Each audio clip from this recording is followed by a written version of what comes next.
وعلا ونصلي ونسلم على رسولنا المصطفى.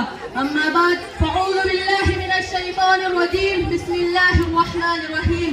ادفع بالتي هي أحسن فإذا الذي بينك وبينه عداوة كأنه ولي حميم. وقال عليه السلام المسلم من سلم المسلمون من لسانه ويده. وہ سامعین کرام، بلا تمہید و تبصرہ ہے کہ جب بھی دنیا میں مذہب کے نام پر فساد اور دہشت گردانہ حملے ہوتے ہیں تو دنیا کسی ایسے دین مذہب کی منتظر ہوتی ہے اور ایسے مسلم مربی کی راہ دیکھ رہی ہوتی ہے جو انسانیت کو اس کا حق دلوائے، جو بنی آدم کو جہنم کے گھڑے میں گرنے سے بچائے، جو فساد اور دہشت گردی کی تاریکیوں کو اپنے امن و آشتی کی شمع سے زائل کرائے. تو یاد رکھیے یہ صفت صرف اور صرف مذہب اسلام کا حصہ ہے. مشکل تھے راستے آسان ہو گئے، دشمن یہ دیکھ کر حیران ہو گئے. مشکل تھے راستے آسان ہو گئے، دشمن یہ دیکھ کر حیران ہو گئے. رکھا جب میرے نبی نے دنیا میں قدم، نہ جانے کتنے حیوان بھی انسان ہو گئے. معزز مہمانان اعظم، چھٹی صدی عیسوی میں انسانیت کی حالت کنتم علی شفا حفرۃ من النار کی تھی. مفلسی کے خوف اور جہالت نے نامولود لڑکوں اور لڑکیوں کو زندہ درگور کر دیا تھا.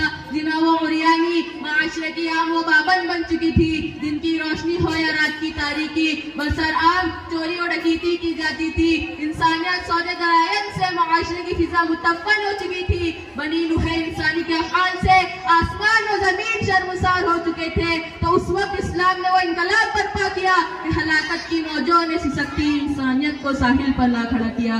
مائیکل ہارٹ نے اپنی کتاب میں اس بات کا اعتراف کیا ہے کہ لوگوں کے قلوب کو سب سے زیادہ متاثر کرنے والی شخصیت محمد صلی اللہ علیہ وسلم کی ذات ہے.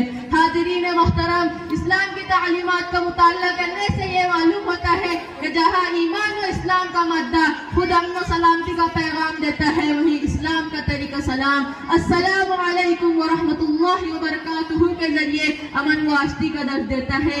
ایک طرف انما المؤمنون اخوان کے ذریعے آپسی بھائی چارگی کا حکم دیتا ہے، تو دوسری طرف المسلم من سلم المسلمون من لسانه ويده کہہ کر اعزاز ثانی کی بیعت انہیں کرتا ہے. وحیدت و اتحاد کو فروغ دیتے ہوئے ابھی تو یہ اعلان کیا کہ الخلق عیال اللہ فحب الخلق اللہ من یحسن الی عیالہ، اور کبھی برائی کا بدلہ اچھائی سے دینے کا حکم کرتے ہوئے ولا تستوی الحسنۃ ولا السیئۃ ادفع بالتي هی احسن کی تعلیم دی، اور کبھی فمن عفا واصلح فاجرہ علی اللہ کے ذریعے آپسی معاملات میں صلح صفائی کی تعلیم دی. الغرض عبادات ہو یا معاملات، معاشرت ہو یا سیاست ہو، زندگی کا کوئی بھی شعبہ ہو، ہر شعبے میں اسلام امن و سلامتی کا ہی درس دیتا ہے.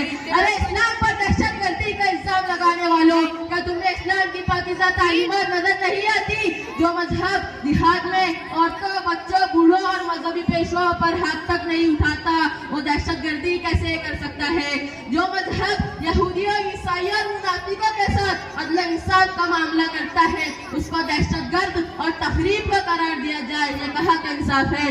جو مذہب زکوٰۃ و صدقات کے ذریعے مفلسوں اور ناداروں کی روزی کا انتظام کرتا ہے، وہ ان کو قتل کرنے کا حکم کیسے دے سکتا ہے؟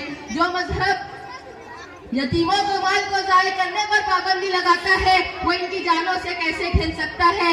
یہ اسلام کے امن و امان ہی کا نتیجہ تھا کہ دمشق کے نبیوں نے بھی ابو عبیدہ بن الجراح رضی اللہ تعالیٰ عنہ کی جدائیگی پر آنسو بہا دیے. اندلس کے عیسائیوں نے موسیٰ بن نذیر کو مرحبا کہا. ہند میں محمد بن قاسم کی روانگی پر ہندوؤں میں صف ماتم بچ گئی. اسلام نے تو عرب کی جاہلیت، اوس و خزرج کی عصبیت اور چنگیز کی بربریت کو بھی اپنے دامن و رحمت میں پناہ دے کر امن سکھایا ہے. اس اشعار پر میں اپنی تقریر ختم کرنا چاہوں گا. مشکل تھے راستے آسان ہو گئے، مشکل تھے راستے آسان ہو گئے، دشمن یہ دیکھ کر حیران ہو گئے. رکھا جب میرے نبی نے دنیا میں قدم، رکھا جب میرے نبی نے دنیا میں قدم، نہ جانے کتنے حیوان بھی انسان ہو گئے. وما علینا الا البلاغ.